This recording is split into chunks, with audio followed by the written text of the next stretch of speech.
Peace, kings and queens, guys and goddesses. I am back. I'm so happy to be back. I really enjoy doing this. I'm not gonna hold y'all. This is actually very fun for me. It's just right now, I just got other things to worry about. But I am going to get back into the groove of these things, making these videos, because I really believe that they be helping people for real life. As do I hope that everybody enjoyed the eclipse today, because it was so beautiful. It was so beautiful that I shed a couple tears because it was just so amazing to me. I don't know if I was just feeling the feels or what. And I also have these glasses on because I was also watching it through these glasses, even though I had the right glasses, and bare-eyed. And now my eyes are just a little, they're bothering me a little bit with this ring light straight on my face. So I just put these glasses on because I really just I can't take it right now. And I'll Google tomorrow the severity of it, but I'm sure I'm fine. We'll see. So we are going to talk about it. So please go grab your snack. Just let me start by saying that I am no longer in a place where I allow other people's thoughts and emotions to dictate my life. Again, my life. You live for you, and I'm going to live for me, baby. That's just what it is. So with that being said, I genuinely want to share this experience because along the way, it just might help somebody else. And I really hope that it does, because us mamas have to stick together. Us parents have to stick together, period. But I just wanted to help. I really do. And might I also add that I am no victim and I take full accountability for my part in everything. All of it. No one forced anything upon me, and I had to learn a valuable lesson, in which I'm very excited to share because I learned. I did. I learned it. And it was a hard lesson for me. I'm not gonna hold y'all. So around this time last year, my oldest daughter's dad was released from prison. Let me just go ahead and slip something in there just to keep the storyline together. Prior to him even being released, I had set a stipulation in counseling because I have done a lot of work on myself and my parenting, and this led me to set boundaries for myself and my children.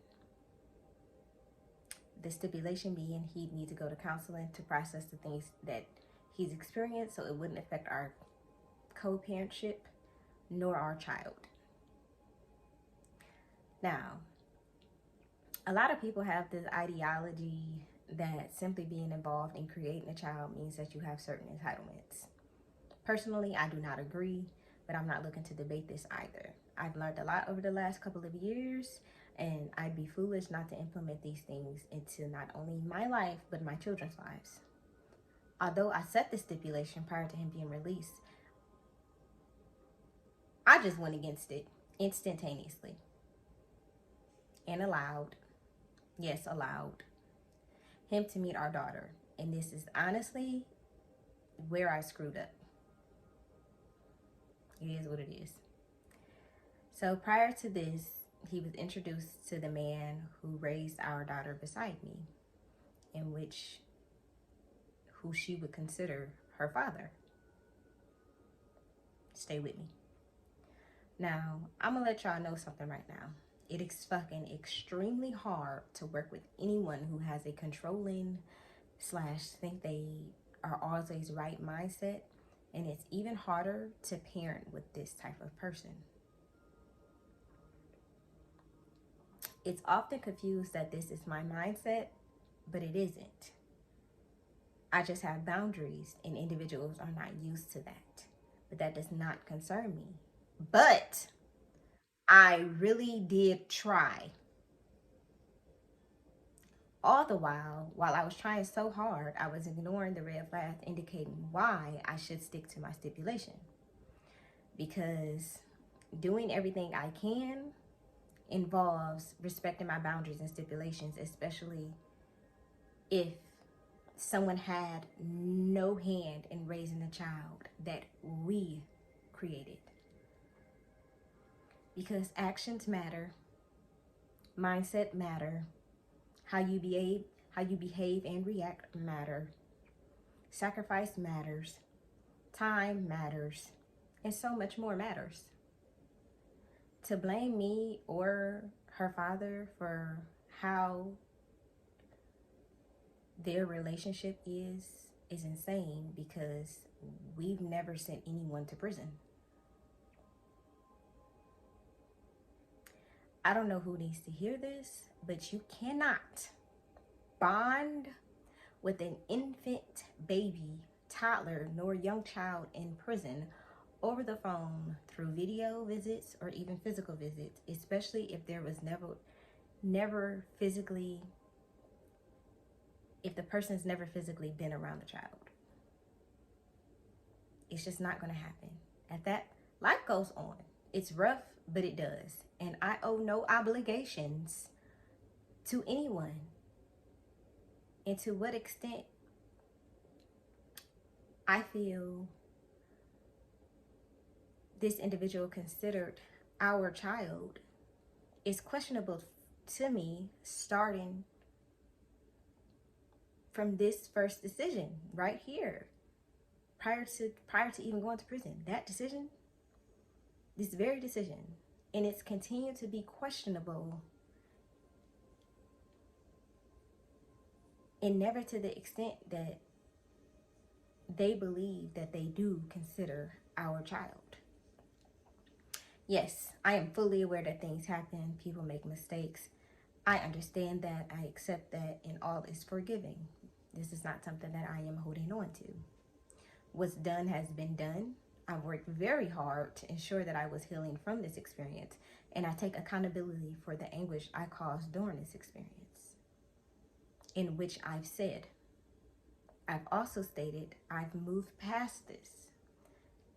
I had even gone to the point of checking in with this individual's mental state, because I know it would affect our child, and this was perceived as wanting a friendship.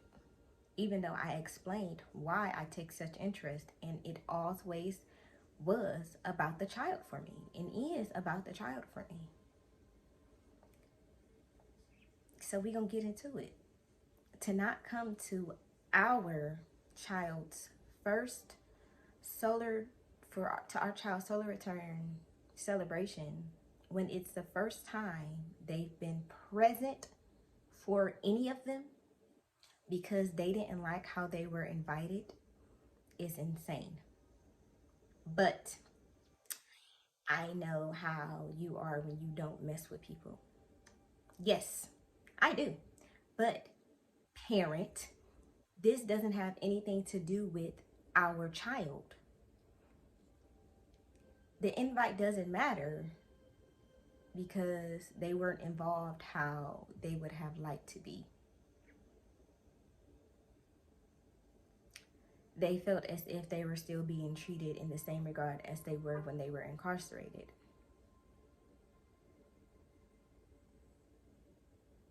I could never agree. And when I mention this, it's exactly why I would like for them to go to counseling to heal and release what was experienced. I was straight up told, I ain't never gonna let that shit go. That shit made me who I am. And this is really when I should have stood on business. I'm not gonna hold y'all, because when I reflect, this right here should have had me standing on business. Crazy as fuck. But no, instead, I attempted to place them on a restriction of some type, phone interactions only type shit, until my stipulation was met. So the lesson continues.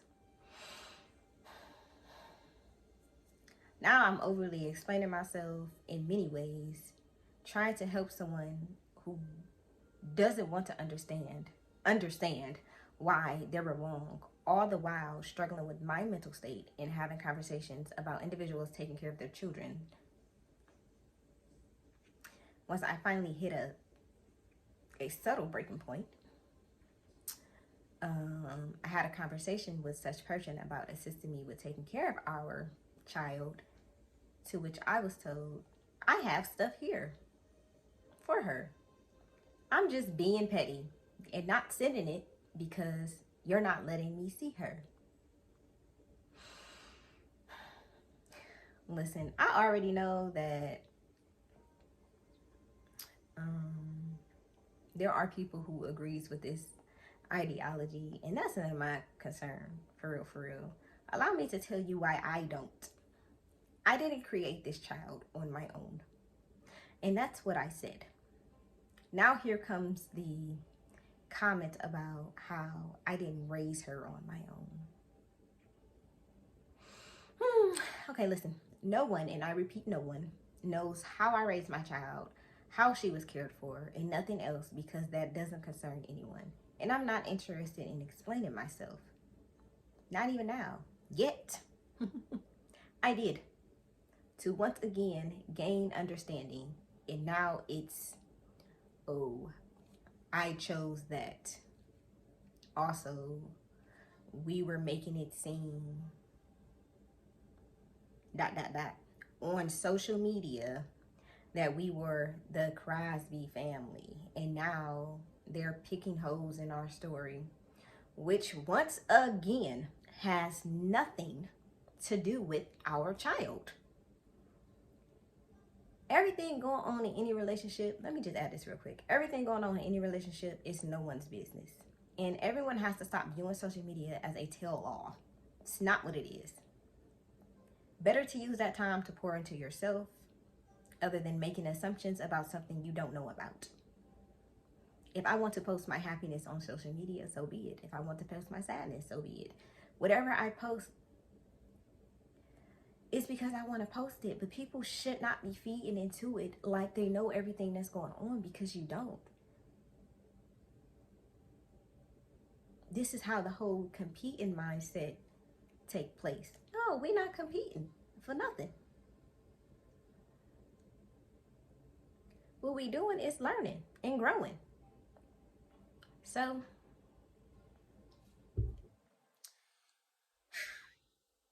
yeah.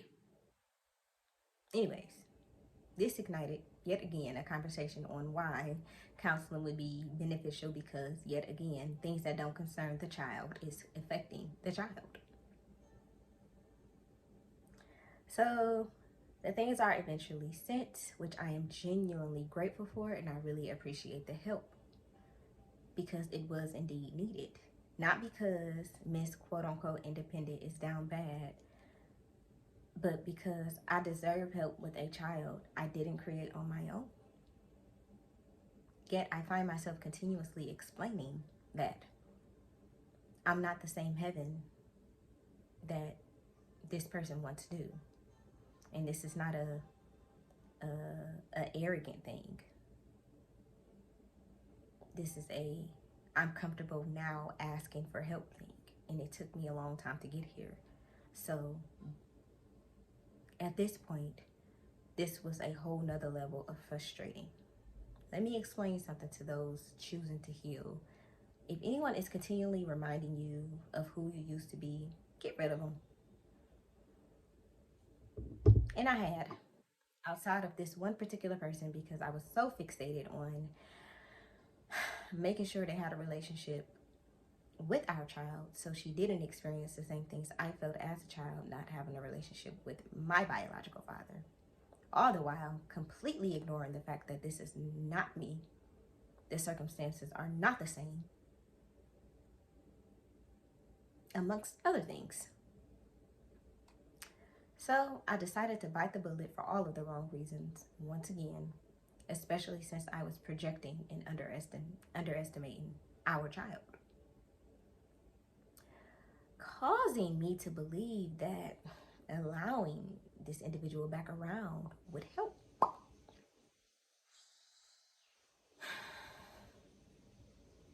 So, once again, they're welcome with open arms. They come by, they offer their assistance financially. I decline because I didn't need it. And they say, well, let me know when I do. Just so fucking happens, the very next motherfucking day, I need it. really quick, just to give y'all some backstory or whatever, if you know, I study law. So I've come across some techniques for remedies for bills such as gas and electric. I'm gonna let y'all know right now that a lot of this has been a lot of trial and error for me, and I'm just learning as I go. So I ceased paying those bills while trying the techniques I came across. Unfortunately, due to this misinformation, it didn't work, and that's okay. That's okay. That's fine. Because I'm still not letting up. Because this works. And it's worth it. It's just finding out the correct information. And I got some more accurate information. And I'm gonna try that next. And I'll let you guys know how that goes for me. I really will. Because it's exciting. But regardless, it just so happened that I received a shutoff notice for the electricity, and I cannot have that because I have children. So I asked my child's father for assistance since he had just offered help, to which he needed an explanation as to why I needed the money, then declined to help me because it didn't concern him or our child. And I was just so confused because the assistance was just offered. So like, I am like, what? What? So while we're discussing this, the fact that it wasn't appreciated that I wasn't open to discussing the work insurance plan benefits his compared to the insurance plan benefits that our child already has was a problem. And I was so confused because this had nothing to do with anything. Once again, when it was asked if she needed to be added to another insurance plan, the answer was she didn't because she had insurance. She has insurance. It's that simple. And this should have been good enough. But no, once again, there are concerns about the wrong things. No matter whose or what insurance she has insurance. And that really should have been the end of it. No. Oh, and let's not forget, I almost forgot, I'm a liar. I'm a liar because I lied about receiving food stamps when we discussed this while they were with me grocery shopping. But this is yet again had nothing to do with our child. This was just the reasoning behind not trusting me and not wanting to assist me, even though the assistance was offered initially. At this point, y'all, my head is spinning. I'm overwhelmed. I'm frustrated. I'm exhausted. And I'm at my motherfucking limit. I really am. I updated my counselor on what was going on, and we once again arrived at the same conclusion. I am dealing with someone who's controlling, and they want to control so much of things that they can't control, even with our child. To really arrive out of prison and think the father has arrived, everything is supposed to be 50-50. I'm supposed to have a say in everything. I'm supposed to be involved in everything. We're always supposed to take what a third party said and how the third party felt into consideration more than the parents. And just a lot of unrealistic expectations.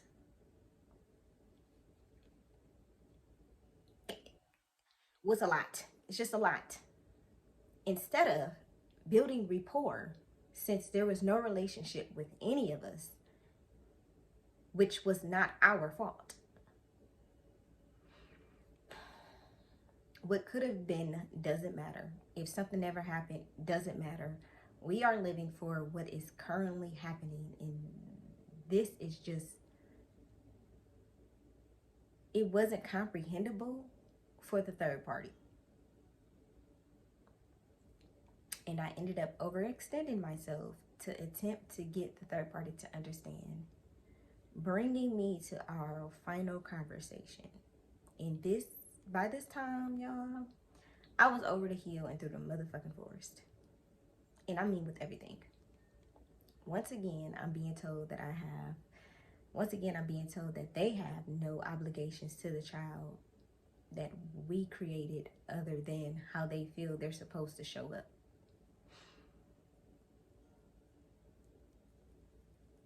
Honestly, that was it for me. And unfortunately, my children were around for this conversation, which ended pretty badly. It did. Bad enough for my fist to go straight through my bathroom door. I'm talking directly through my bathroom door. And bad enough for it to have been impressionable on our child. And this ate me up, y'all. Like, I was crying so bad. Like, it ate me up to the point I was crying, apologizing for even allowing myself to get so frustrated in front of her. Because I don't do that.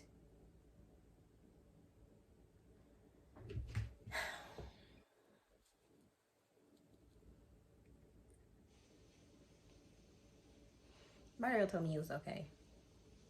And gratefully, she's also had time to process this event with her counselor. And she's doing very well. And please allow me to be clear. There is no relationship nor bond. She's seen this person as a friend. And although she knows that he's her dad, she's not old enough to really understand what that means. And no, I'm in no rush to explain that until she's older. But that's it. That's all it is. There wasn't enough time given for a bond to have been built, unfortunately.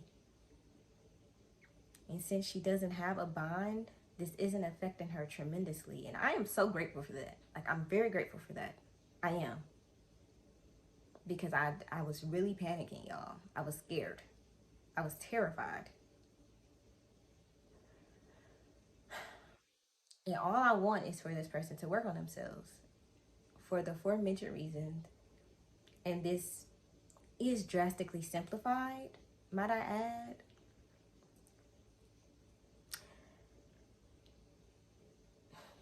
And that's just all I'm even going to discuss. But regardless, I'm ready for court. Because as I've explained, I have zero intentions on giving the court's jurisdiction over any of my children. They are my children. I speak for them. I know what's best for them, and I'm going to raise them how I desire. Being paranoid about me adding other stipulations doesn't really concern me. I've explained what my stipulations are, and doing everything you can is really crazy if you can't take the time to even understand why this stipulation is important for not only yourself but our child. I can't make anybody do anything, and the same goes for me. Nobody can make me do anything, but I honestly don't want to. I'm just going to do what's best for my children, because to call me a bad mother because of a bill is immature, especially when I work very hard to ensure I do what I have to do as a mother at all times. Whether anyone's showing up or not, whether I'm supported or not, whether I receive help or not, I make it happen. As overwhelmed and exhausted and tired and frustrated and all of those things that I often become because of this life choice, I still make it happen. I'm constantly changing and growing and changing all of the things that would prevent me from being the greatest parent ever for my children, including setting boundaries and sticking to them. And that's why I'm a bomb mother. Sometimes we have to shift our focus to what's best for our children instead of what's best for ourselves. And when we do that, that's when we become great parents. And until last year, I wasn't able to even acknowledge that I wasn't ready to be a parent. When I had my children, I still don't necessarily feel like I'm ready, but I take the steps that I need to be a great parent at all times, including keeping them away from generational curses, inconsistency, lack of accountability, selfishness, and other bad habits and traits. Because it's what's best for them, and I'm going to continue to do that regardless of how anyone else feels about it, because I hold myself to these same standards. Nothing else would even be fair to them nor me. So here's a gentle reminder. Always do what's best for you and your children, regardless of how anyone else feels about it, because we deserve it, and it's time we start acting like it. They definitely deserve it. And I really hope y'all hear me. I love y'all. It's been great. I missed y'all. And I'm going to do my best to get back. Just let me, get a couple things going in my life first. But I holla.